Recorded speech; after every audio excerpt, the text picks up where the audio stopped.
Sir. అరే policy అబ్బాయివా? Sir. Wait చేయి, ఈరోజు వేద్దాం. Okay sir. నీ పేరేం చెప్పావు? అరుణా? అరుణ్ సార్. రాసుకోవయ్యా. నాన్న పేరు? సాక్రటిస్. నీ పేరేంట్రా? Socrates sir. అంటే మీ నాన్న పేరు అరుణా? అవును సార్. ఏంట్రా ఎగతాళిగా ఉందా? కాదు సార్, నా పేరులోని మొదటి అక్షరం వాడి ఇనిషియల్ గాను, వాడి పేరులోని మొదటి అక్షరం నా ఇనిషియల్ గాను పెట్టుకున్నాం. మీరిద్దరు అనాథలట్రా? అవును సార్. వీళ్ళు పుట్టడమే భూమికి భారం సార్. రామరాజు సార్, ఆయన మమ్మల్ని భారం అంటున్నాడే, మరి ఆయన ఏంటో అడిగి చెప్పండి సార్. అరవకురా. ఏమంటున్నాడు వాడు? హెడ్ గారు ఎందుకు పుట్టారని అడిగి చెప్పమంటున్నారు సార్. వాళ్ళు ఎవరు అడిగి చెప్పడానికి ఏదైనా ఉంటే తినగడగమను. సరే సార్, అదేదో మీరే చెప్పండి.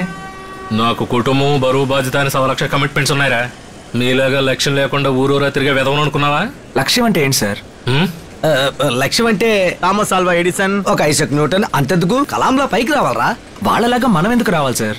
మనం మనంగానే ఉండిపోదాం సార్. Point sir. ఏంటి పాయింట్? అవును సార్, దేవుడు అందరికీ ఒక క్వశ్చన్ పేపర్ ఇస్తాడు సార్. దానికి మనం సమాధానం రాస్తే చాలు సార్. అనవసరంగా పక్కోడి క్వశ్చన్ పేపర్కి సమాధానం రాయాలని ట్రై చేస్తే ఫెయిల్ అయిపోతాం సార్. ముందు మనమేంటో మనం తెలుసుకోవాలి సార్. ఇలాగే దేశంలో చాలా మంది పక్కోళ్ళలాగే పైకి రావాలని ట్రై చేసి చివరికి పాడైపోతున్నారు సార్. Fact sir. ఏంటి ఫ్యాక్ట్? మనిషి నాకు ఒక లక్ష్యం అంటూ ఉండకూడదంటావా? ఏంటి లక్ష్యమా?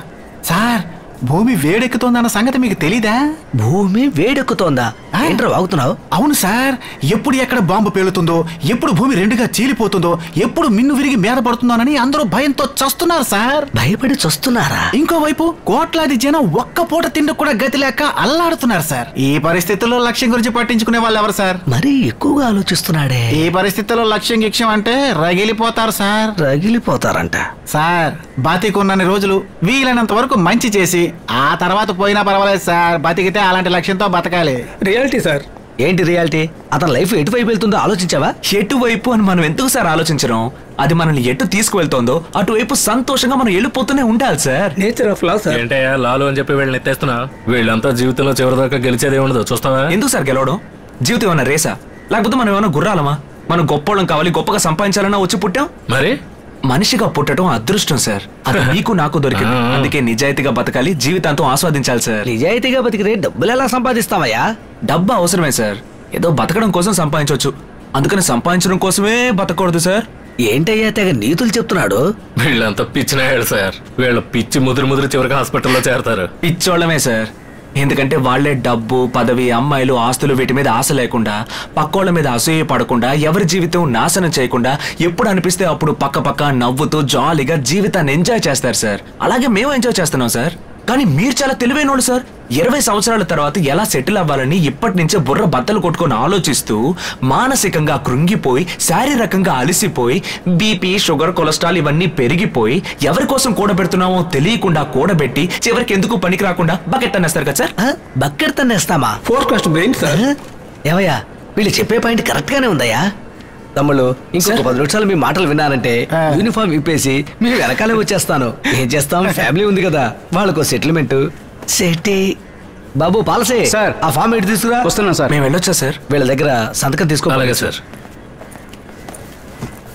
ఇటీవయ్యా ఇక్కడ పెట్టండి సార్. ఏంటి సార్ అది? తమ్ముడు, ఇది జీవన్ సంఘో పాలసీ. ఉన్నట్టుండి మనం బకెట్ తనేస్తే ఇంట్లో వాళ్ళకి డబ్బులు ఇస్తారు కదా, ఏదో కాస్త ముందు జాగ్రత్త. సార్ పెట్టకండి సార్. బతకడం కోసం డబ్బు ఇస్తామంటే 1000 సంతకాలైనా పెట్టండి సార్. చచ్చిపోయిన తర్వాత డబ్బు చెడగొట్టడానికి వచ్చినట్టున్నాడు.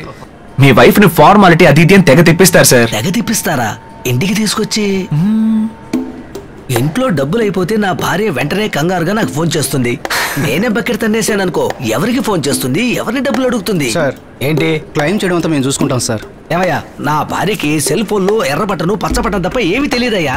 సార్, దయచేసి అతని మాటలేం మీరు నమ్మకండి సార్. చెప్తే వినే రకం కూడా కాదే. బెనిఫిట్స్ ఉన్నాయి సార్. సపోజ్ ఈ రోజు మీరు చనిపోయారే అనుకోండి, ఏదో మాట వరుస కన్నాను సార్. చనిపోయానా? ఏమయ్యా, శుక్రవారం రోజు ఇలా అశుభంగా మాట్లాడతావేంటి? అదిగా సార్, నీ మాటలు సరిగ్గా లేవు గానీ ఇంకో రోజు చూసుకుందాం సార్. బ్రదర్, నలుగురు బతకడం కోసం డబ్బిచ్చే కంపెనీ ఏదైనా ఉంటే చూసి చేరు బ్రదర్. మూసుకో, మాకు తెలుసు. తమ్ముళ్ళు, మీరు బయలుదేరండి, నేను బయలుదేరాలి. డే జాగ్రత్తగా వెళ్ళండి సార్. మొత్తానికి నన్ను కాపాడేవయ్యా. అంతా చెడగొట్టే పోతరా. అతని మాట విని నేను ఆ పాలసీలో సంతకం చేసి, ఒకవేళ నేను బకెట్ తన్నేస్తే ఆ జీవన్ సంఘో పాలసీ వాళ్ళు నా భార్యకు డబ్బులు ఇచ్చారా లేదా అని నేను చనిపోయిన తర్వాత కూడా బాధపడేవాడిని కదూ. భలేవారు సార్. ఎందుకు సార్ బాధపడ్డాం? బాధపడ్డం వల్ల ఒక అడుగు పెరగం తరగం అని కాన్వెంట్ లో మాకు మా ఫాదర్ చెప్పారు సార్. Bible word sir. వాటిని చూసారా సార్? అవేమన్నా ఉదయాన్నే లేచి ఇస్త్రీ చేసుకుని డ్రెస్ వేసుకుని జీప్ లేకి కూర్చొని వీధికి రౌండ్ వెళ్తున్నాయా? లేక అడ్డమైనవి దొంగిలించి ఏమయ్యా, రావురా. ఆ కొట్టుకి ఈ కొట్టుకి తిరిగి పక్కోడి కడుపు కొట్టి కూడబెట్టుకుంటున్నాయా? ఎంత సంతోషంగా ఎగురుతున్నాయో చూడండి సార్. ఎందుకంటే రేపటి గురించి వాటికి దిగులు లేదు సార్. Great sir.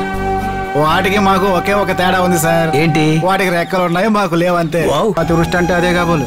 20,000 మంది కూలోళ్ళు 1000 ఏనుగులు న్యూస్ చేశారంట. ఇది కట్టడానికి 12 సంవత్సరాలు పట్టిందంట. అంతా అయిపోయిన తర్వాత పనోళ్ళ వేళ్లు నరికేశారంట. ప్లాన్ వేసిచ్చాడే వాడి కళ్ళు కూడా పీకేశారంట. అయ్యయ్యో, అందుకే